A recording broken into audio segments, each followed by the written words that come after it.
At 12,007 on a moonless Wednesday night, 3 armed men crossed onto my property and told me I had one choice left. Sign away my water rights or be carried off the land in a body bag. They thought the darkness belonged to them. They thought the tactical vests and cheap radios made them dangerous, but what they did not know was that I had already spent the entire evening turning my ranch into a witness. My name is Nathan Cole. I am 52 years old, and I have lived in Hollow Creek Valley outside Redstone, Colorado, for most of my life, long enough to know the difference between a deer moving through brush and a man trying not to be heard. The valley has its own language after midnight. The cottonwoods whisper against each other. The creek rubs over stone. Old fence wire hums when the temperature drops. And when you have listened to those sounds for 30 years, anything wrong stands out like a slammed door in church. That night, the wrong sound was a small engine coughing somewhere beyond the North Ridge, an ATV moving slowly without headlights, stopping every few seconds, then moving again. I was standing in the kitchen rinsing out a coffee cup when I heard it, and I remember looking toward the dark window and feeling that old pressure settle behind my ribs. Not fear exactly, more like the body recognizing trouble before the mind is caught up. I turned off the kitchen light, pulled on my coat, slipped a small recorder into my breast pocket, and stepped onto the porch. There was no moon, just a thin gray fog lying low over the creek, and for almost a minute I saw nothing. Then a white beam flashed between the trees, too sharp and too controlled to be a hunter looking for a trail. Another beam followed, then a third, and pretty soon 3 men came out of the timber dressed like they were about to raid a drug compound. Helmets, black vests, gloves, sidearms, the whole costume. The funny part was they were terrible at it. Their radios hissed loud enough to scare every owl in the county. One of them tripped over a root. Another kept adjusting a vest that was clearly 2 sizes too small. And for half a second, I almost laughed. Then I saw where they were headed, straight toward the creek intake that fed my orchard, and the humor disappeared. I moved along the inside of my fence line, keeping the barn between us until I reached the old survey marker near the bend, a steel pin my father had driven with the county surveyor back in 1988. The tallest man spotted me first. He was broad through the shoulders, with a shaved head and the kind of confidence that comes from never having met consequences at the right time. I would later learn his name was Wade Mercer. But that night he introduced himself by planting a metal stake 6 inches inside my boundary and smiling like he had just bought the place. "Evening, farmer," he said, dragging the words out. I told him he was trespassing. He looked down at the stake, then back at me. "Not for long," he said. "Your parcel is under emergency reassignment."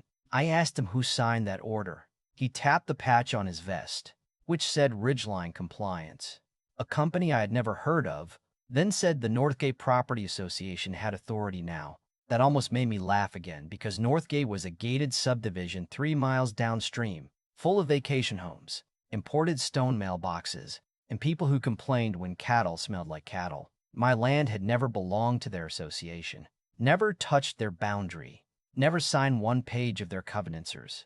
I told Wade that, calmly, and he stepped closer. "You are 1 signature away from losing the whole creek," he said. Then he rested his hand on his holster and added, "and 1 bad decision away from not seeing sunrise." There are moments when anger feels hot, wild, immediate, but this was not like that. Mine went cold. I could hear my father in my head, telling me that men who want you to swing first usually need you to do their work for them. So I kept my hands visible and asked Wade to repeat himself. He grinned. I said, "Sign the transfer or somebody will make sure you stop being a problem." The other 2 men laughed, not because it was funny, but because weak men often laugh when the loudest person in the group tells them to. I touched the recorder through my coat and said, "That is useful. Sheriff Grant will appreciate the clarity." Wade's smile slipped for half a second, then came back meaner. He told me recordings did not matter, that people like me always thought paperwork would save us, and that by the weekend bulldozers would be cutting a road through my orchard. I told him to leave. He kicked dirt over the boundary pin, turned away and said, "Tomorrow night we come back with authority." Then the 3 of them disappeared into the trees, radios crackling, boots snapping branches, their ATVs sputtering back toward the ridge.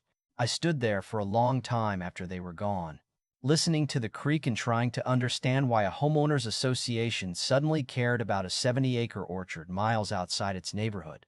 By sunrise, I had my answer. I drove into Redstone and went straight to the county records office, where a clerk named Helen Price had worked since before I graduated high school. Helen had silver hair, red reading glasses, and the rare ability to insult bad paperwork without ever raising her voice. I slid the notice they had left under my gate across her desk. It looked official at first glance. Embossed, border, gold seal, legal language, a signature from something called the Regional Land Adjustment Board. Helen read the first page, turned it over, read the back, then looked at me over her glasses. "Nathan," she said, "this is not a government document. This is theater with staples." She pulled up the county system and found a new filing from Northgate Property Association requesting a watershed safety corridor along Hollow Creek. The application claimed the creek needed emergency stabilization to protect downstream homes from seasonal flooding. That sounded almost reasonable until Helen opened the attached development plans. There was a 40-acre artificial lake, a private clubhouse, rental cabins, walking trails, and a new row of luxury homes wrapped around the shoreline. They did not want to protect the creek. They wanted to dam it, reroute it, and sell waterfront property on water that belonged to me. The proposal estimated each new lot would increase in value by nearly $200,000 once the lake was completed, and in one quiet little paragraph near the bottom, the association claimed all affected landowners had consented. My name was listed beside a forged signature. I remember staring at it and feeling something inside me settle into place. This was not confusion, not a survey error, not some board member getting carried away. This was planned theft. Helen leaned toward the screen and whispered, "They are trying to take your entire water easement." I asked who had filed it. She clicked into the contact page and read the name, Marla Voss, president of Northgate Property Association. I knew Marla. Everybody in the county knew Marla. She was the kind of woman who shook your hand while looking over your shoulder for someone more useful. A year earlier, she had offered to buy 10 acres along my southern boundary, and when I turned her down, she smiled and said, "Everyone sells eventually." At the time, I thought it was arrogance. Sitting in that office, looking at my forged name under a multi-million-dollar lake project, I realized it had been a warning. I left the courthouse with copies of everything, drove home through a cold drizzle, and spent the afternoon spreading documents across my kitchen table: the fake notice, the development maps, the forged consent form, the company name on Wade's vest. The deeper I looked, the uglier it got. Ridgeline Compliance was not licensed security, not registered with the state, not insured, just a mailbox, a website, and 3 men for hire. By sunset, I understood the shape of the attack. Marla needed me frightened, angry, or arrested. Anything that would let her tell a judge I was unstable and the creek required emergency control. What I did not know yet was how far she was willing to go. I found out shortly after 9, when someone knocked softly on my back door. A young man stood outside in the rain, soaked through, shaking so hard he could barely hold the folder tucked under his arm. His name was Evan Brooks, assistant treasurer for Northgate, and before I could ask why he was there, he looked past me into the dark kitchen and said, "Nathan, they are coming back tonight, and this time they are not planning to leave you standing." I let Evan inside, locked the door behind him, and for a few seconds neither of us said anything because the poor kid looked like he had spent the whole drive arguing with himself about whether telling the truth was worth ruining his life. He was maybe 28, thin, soft-spoken, the kind of man who probably color-coded receipts for fun and apologized when somebody else bumped into him. But that night his face had changed. There was fear in it, yes, but also the exhausted look of somebody who had finally reached the point where fear of staying silent had become worse than fear of speaking. I poured him coffee, though his hands shook so badly he barely touched the cup. Then I told him to start at the beginning. He said Marla had been planning the lake project for nearly 2 years, first as a legitimate expansion, then as something else after the county rejected the original water permit. She had promised a developer named Conrad Pike that she could deliver legal control of Hollow Creek. And in exchange, Conrad had promised her a private lake house, a percentage of every premium lot, and a position on the development company once the project broke ground. When I refused to sell, she did not abandon the plan. She changed it. She created a flood risk report using outdated data, paid an engineer to sign it without inspecting the valley, and began building a paper trail that made my orchard look like a public hazard. The forged consent form was supposed to be the final piece, but Helen had flagged a mismatch in the parcel records, which meant Marla needed an incident, something dramatic enough to justify emergency intervention before anyone looked too closely at the paperwork. That was where Wade came in. Evan opened the folder and spread photocopies across my table, invoices from Ridgeline Compliance, payments routed through 2 shell companies, reimbursement requests for surveillance equipment, and a handwritten note from Marla that said pressure subject until reactive. I read that line twice. Subject, not landowner, not neighbor, not Nathan, just subject. Like I had already stopped being a person in their minds. Evan told me Wade had been watching my property for weeks, taking photographs from the ridge, tracking when I drove into town, noting where I kept tools, where the dog slept, which doors I used after dark. He said the first confrontation was designed to test me. When Wade reported that I had recorded the threat and stayed calm, Marla panicked. She believed I would go to the sheriff, so she moved the schedule forward. Tonight they planned to cross the boundary again, provoke me into drawing a weapon, then call in a false report claiming I had ambushed private safety contractors. If that failed, Evan said quietly, Wade had another plan. I asked what kind of plan. Evan looked down at the table and said he had heard Wade tell Marla that accidents happen around creek banks at night. The kitchen went silent except for rain ticking against the windows. I wanted to ask whether he was sure, but his face told me he was. Then he handed me a small flash drive and a sheet of paper with login credentials for the association's internal accounting server. He had copied contract records, board messages, hidden payments, and the real version of the development agreement, the one showing Marla's personal stake. He told me he had been ordered to alter invoices and delete meeting notes, but he had kept backups because he knew sooner or later somebody would need proof. I asked why he was risking everything for me, and he gave a tired little laugh. He said his father lost a farm to a forged lien when Evan was a boy, and he had spent his whole adult life believing honest records could stop dishonest people.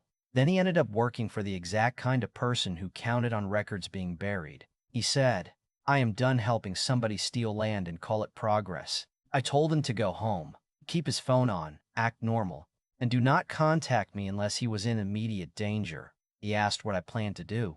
I looked at the invoices, the map, the threat note, then out toward the orchard where fog had started crawling between the rows, and I said, I'm going to let them finish building my case.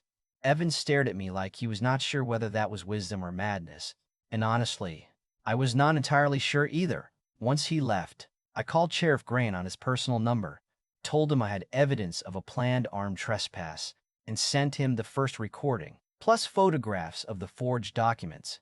Grant was an old friend of my brother, but he was also careful, almost painfully careful, and he told me he could not arrest people for something they had not done yet. You could place a deputy nearby. He could preserve the evidence.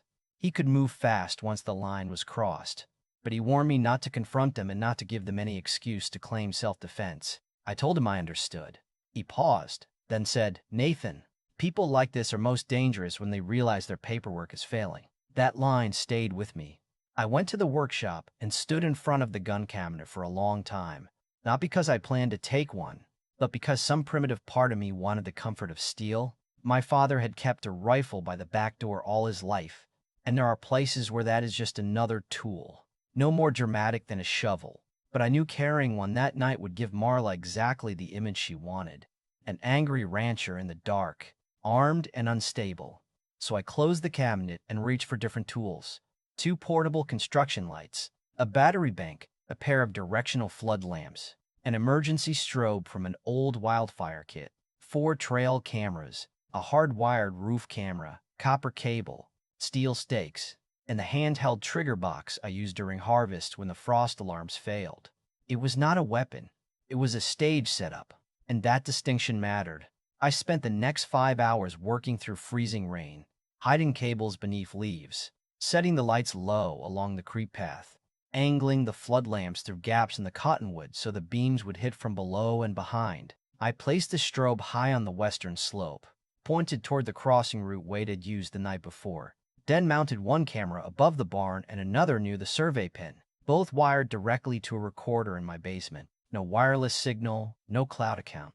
Nothing. Somebody could jam with a cheap device. I checked every frame, making sure the legal boundary marker was visible, the creek intake was visible, and anyone approaching the porch would be captured from 2 directions. By 11:40, the rain had stopped. The valley went still again. The deep, unnatural stillness that comes when clouds smother the stars and every animal seems to know trouble is moving nearby. I turned off the house lights, left the curtains open so the place looked empty, and took my position inside the shadow of the porch. My recorder was running, my phone was connected to Grant, and the trigger box rested against the rail beneath my hand. For 20 minutes, nothing happened. Then I felt it before I heard it, a faint vibration through the boards, steady and rhythmic. 3 sets of boots coming down the ridge. A flashlight blinked between the trees, then vanished. Another appeared near the old irrigation ditch. Wade's voice crackled over a radio. Low, but not low enough. Spread out, he said. Watch the porch. He is probably asleep. One of the other men whispered that the property felt wrong, and Wade told him to quit acting like a child. Their beams swept over the orchard, jittery and careless. Then all 3 figures emerged near the creek. They had added heavier vests, face coverings, and longer weapons slung across their chests. Seeing those rifles changed something in me. Until then, I had treated the night like a problem to solve. But suddenly, I pictured my father standing where I stood, my mother working those trees when I was young, my niece swimming in that creek during summer. And the anger came back so hard I had to grip the railing to keep my breathing steady. Wade stopped at the survey pin and shined his light directly on it. For one hopeful second, I thought maybe he would turn around. Maybe some final instinct would tell him that crossing was the difference between intimidation and prison. But arrogance has a way of making simple lines invisible. He stepped over, then waved the others forward. 1 foot, 2 feet, 6 feet into my land. The camera light blinked once in the darkness. Wade raised a hand and said, "Move to the house. Force contact." I pressed the trigger. The valley exploded into white. Construction lamps blasted upward through the trees. The floodlights hit them from both sides, and the strobe fired from the ridge like silent lightning. Wade screamed and threw an arm across his face. One man dropped to his knees. The other spun in a full circle and nearly fell into the creek. Their rifles swung wildly on their straps, but nobody fired. I stepped into the light with my hands open and said, "Wade, you are armed, trespassing, and being recorded from 4 angles. Leave the property now." He blinked toward me, eyes watering, humiliation turning his face red. "You set us up," he shouted.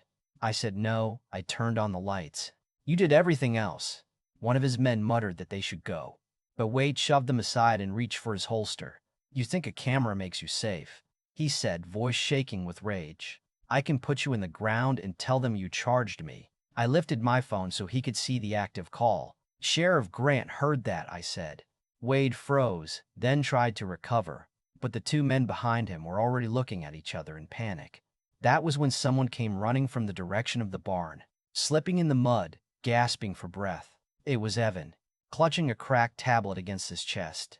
I swore under my breath because I had told him to stay away, but he stumbled onto the porch and held the screen toward us. "She sent the order," he said. "I have the entire message chain."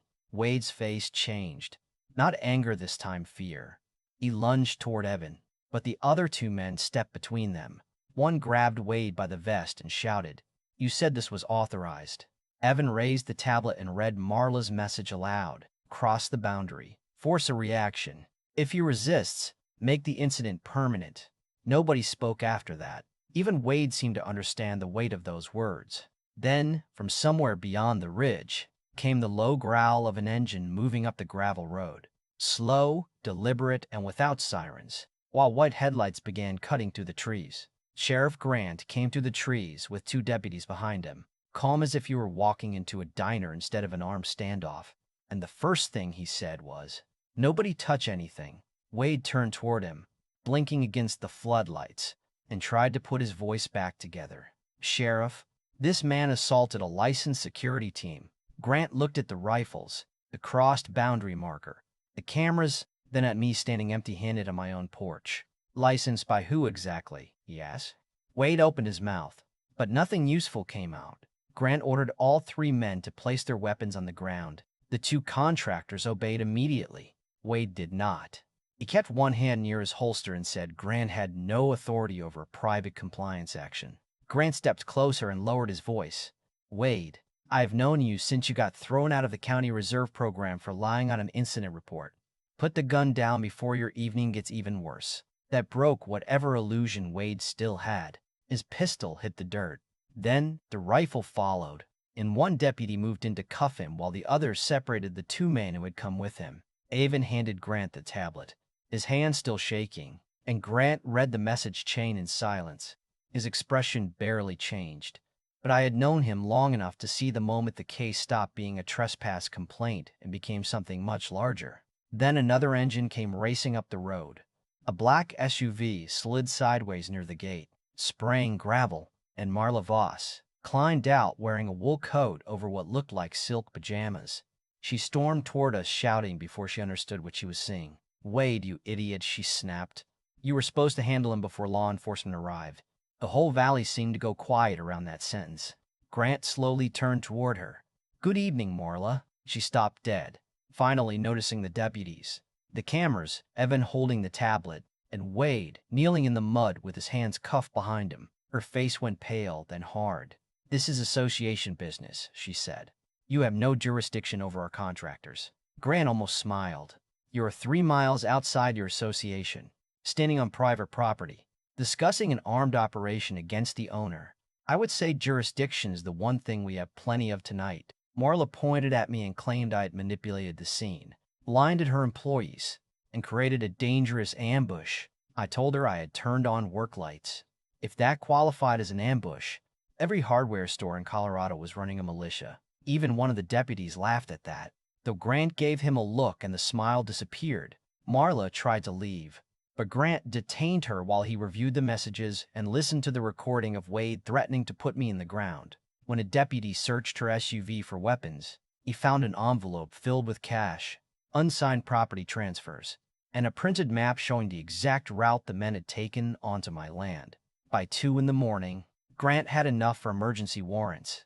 At Wade's house, they found a surveillance room in the garage, photographs of my porch, my truck, the orchard, even Helen leaving the records office after work. My property was circled in red on 3 different maps, with notes beside the creek intake and the words removal window written across the top. In a locked cabinet, they found 2 rifles with altered serial numbers, flex cuffs, duct tape, sedatives stolen from a veterinary clinic, and a canvas tarp large enough to wrap a body. Grant called me before sunrise and said, Nathan, I need you to understand something. These men were not coming to frighten you. They were preparing to make you disappear.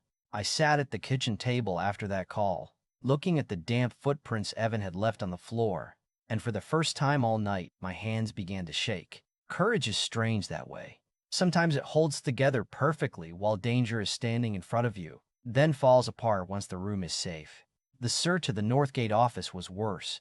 Behind a false panel in Marla's private cabinet, investigators found the real lake agreement, secret developer payments, forged homeowner votes, and a list dividing residents into cooperative, pressure, and removal categories. My name was first under removal. Evans was second. 12 other homeowners were marked for financial pressure through fabricated fines, liens, and legal threats. It turned out my creek was only the largest prize. Marla had been using the association like a private government, rewarding friends, punishing critics, and quietly transferring community money into companies connected to Conrad Pike and Wade. The state froze the association's accounts within a week, suspended the board, and appointed a temporary trustee. Conrad disappeared for 9 days before federal agents found him at an airport trying to board a flight with 2 passports and nearly $80,000 in cash. The trial began 4 months later. By then, spring had reached the valley, but inside that courtroom, the night at the creek played over and over again. The prosecutor showed the jury the forged signature, the hidden payments, the surveillance maps, and Marla's message telling Wade to make the incident permanent. Then they played Wade's voice saying he could bury me and claim I charged him. Hearing it through courtroom speakers was different from hearing it in the dark. In the dark, it had sounded like danger. In court, it sounded small, stupid, and doomed. Evan testified for nearly 3 hours. He admitted the reports he had altered, the invoices he had processed, In every moment he had stayed silent because he was afraid of losing his job. Marla's attorney tried to paint him as a disgruntled employee, but Evan looked at the jury and said, "I was not disgruntled, I was ashamed." That was the most honest sentence spoken in the entire trial. When I took the stand, Marla stared at me like she still believed eye contact was a form of control. Her lawyer asked whether I had designed the lights to terrify Wade. I said no. I designed them so nobody could lie about what happened in the dark. The jury returned guilty verdicts on conspiracy, extortion, racketeering, forged instruments, illegal surveillance, and attempted kidnapping. Wade received 27 years. Marla received 21, plus restitution that stripped away nearly everything she had gained. Conrad took a plea and got 14. The judge dissolved the Northgate board and said an association created to protect neighbors had been turned into a criminal machine powered by fear. 6 months later, the fake lake project was dead. My water rights were permanently affirmed, and Hollow Creek was still running through the orchard exactly where it had always run. Evan came by one afternoon with his wife and helped me hang a new sign at the gate. It said private land, no trespassing. No association authority beyond this point. That evening we held the first harvest supper I had hosted in years. People from Northgate brought pies, casseroles, folding chairs, and stories they had been too afraid to tell while Marla was in power. As the sun dropped behind the ridge, the creek caught the last orange light and the whole valley looked less like something I owned and more like something I had been trusted to defend. So tell me honestly, where does community management end and organized intimidation begin? Was I right to build that trap and let them cross the line? Or should I have stayed inside and trusted the system to catch up later? Share your judgment in the comments. And if you have ever faced a neighbor, board, or local authority that believed power mattered more than truth, tell your story. Because sometimes the only thing that stops people like Marla is discovering that the quiet person they chose to bully was quietly collecting evidence.